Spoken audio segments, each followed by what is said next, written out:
an kɛlen don ka baara dɔ boloda n'a bɛ f'o ma congrès.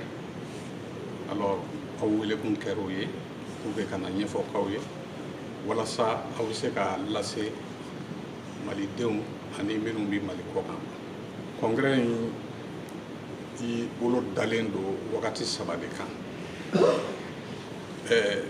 A waati fɔlɔ n'an b'a fɔ o ma phase fɔlɔ an bɛna baara dɔ boloda o kɔni daminɛna bi yɛrɛ fo ka taa bila septembre fo octobre tile 13. Phase filanan n'o ye baara bolodako filanaw ye o bɛ kɛ tile 14 ka taa tile 16 la. Tile 14 tile 15 tile 16. Alors n'o tɛmɛna jaabi minnu mana sɔrɔ phase kɔnɔna na an bɛ n'o rapport sɛbɛn a bɛ komi o ye phase 3nan ye. Ale o phase 3nan fana kɔnɔna na tɔndenw bɛ sigi ka fara ɲɔgɔn kan walasa ka bureau kura sigi. Congrès in kun ye baara façon 3 ye. A fɔlɔ-fɔlɔ an b'a fɔ fɛn minnu ma action de santé publique n'o ye furakɛliw ye n'o ye sɛgɛsɛgɛliw ye n'o ye jolidiw n'a ɲɔgɔnnaw ye. Alors congrès in bɛna sinsin o kan kosɛbɛ parce que n'i ko santé publique a ti taa fo i k'o waleya façon o kɛ. Baara kun filanan n'o ye communication ye o bɛna to congrès denw u bɛna masala u bɛna baro kɛ u bɛna kunnafoni di u delila ka recherche minnu kɛ ni jaabi minnu sɔrɔla o la jaabi nafamaw k'o lase fasodenw ma ani diɲɛmaa ma. Donc o ye congrès baara fanbaw ye.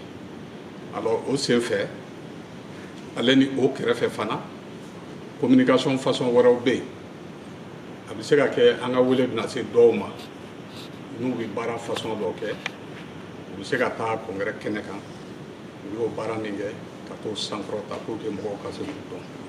O bɛ se ka kɛ chercheur dɔw o bɛ se ka kɛ école dɔw ye minnu bɛ mɔgɔw former a bɛ se ka kɛ furadilalaw ye o n'a ɲɔgɔnna caman.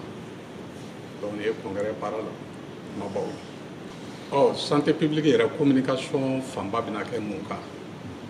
Santé publique jɔyɔrɔ ye min ye farafinna ka ɲɛtaa la communication bɛna ɲɛsin o ma. Mais a kɔnɔna na kɛrɛnkɛrɛnnenya la an bɛna da bɛna se a taabolo dɔw ma n'o bɛ komi an bɛ gɛlɛya minnu kɔnɔ sisan a b'a dɔn ko Mali yɛrɛ dɔrɔn tɛ. Alors fura min bɛ se ka sɔrɔ chercheurs bɛ se ka hakilila minnu di o n'a ɲɔgɔnna caman kuma bɛna k'olu kan. A kɛra dumuniko ta fanfɛla ye o a kɛra furakɛliko ta fanfɛla ye o n'a ɲɔgɔnna caman kumaw bɛna boli ninnu de kan ka caya. Ni ko i bɛ se ka se sɔrɔ gɛlɛyaw kan f'i k'a ɲini k'a sidɔn. Donc recherche de bɛ se ka jamana taa ɲɛ ka jamana bɔ nɔgɔ la parce que recherche de bɛ kɛ sababu ye ka fɛnw dɔn k'u sababuyaw faamuya alors pour que fu bɛ se ka siri kɔlɔlɔw la cogo min. Donc o la santé publique jɔyɔrɔba o ye ɲinini ye. Mais o tɛmɛlen kɔ komi an ka ɲɛmaaba y'a fɔ cogo min n'o ye professeur Akure a ye santé publique yɛrɛ kɔrɔ fɔ aw ɲɛna. A ye misali ta minnu dɔgɔtɔrɔ minnu ni bi banabaatɔw sɔrɔ kelen kelen olu b'u janto banabaatɔ kelen de la.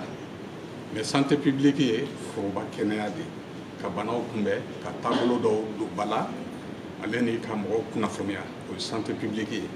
Mais mɔgɔ min ka baara ye i n'a fɔ gynécologue ou bien médecin généraliste ou bien ko wɛrɛ n'a bɛ banabaatɔ sɔrɔ kelen kelen chaque fois que ni a ye banabaatɔ dɔ sɔrɔ k'a miirila ka tasi k'a ɲini k'a dɔn ko bana min bɛ nin karisa la a bɛ se ka na ni kɔlɔlɔ ye a sigida la.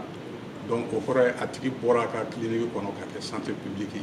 Donc santé publique danfara t'a ni fɛngɛ cɛ. Hali aw journalistes communicateurs aw jɔyɔrɔ ka bon kosɛbɛ santé publique waleya de. N bɛ maliyɛnw wele an b'aw fo fɔlɔ parce que an bɛ fɛ ka passer aw ka canal fɛ pour que ka maliyɛnw bɛɛ lasɔrɔ ka jira la k'a fɔ santé publique an y'a fɔ cogo min alors a ti dan dɔgɔtɔrɔw dɔrɔn ma a ti dan sɛnɛkɛlaw dɔrɔn ma a tɛ dan bagan maralaw dɔrɔn ma mais santé publique ye an bɛɛ de thème minnu fɔra ni sous-thème minnu fɔra bɛɛ niyɔrɔ bɛ sɔrɔ o la ka kuma hali aw journalistes yɛrɛ ka taa communiqué pratique dɔw ka santé publique domaine na pour que diɲɛma bɛ se k'a faamuya donc o welewelekan de b'an bolo comme congrès yɛrɛ bɛna kɛ a phase active bɛna kɛ du 14 au 16 octobre a bɛna kɛ centre Alioune Blondin Bey la o y'a kɛyɔrɔ ye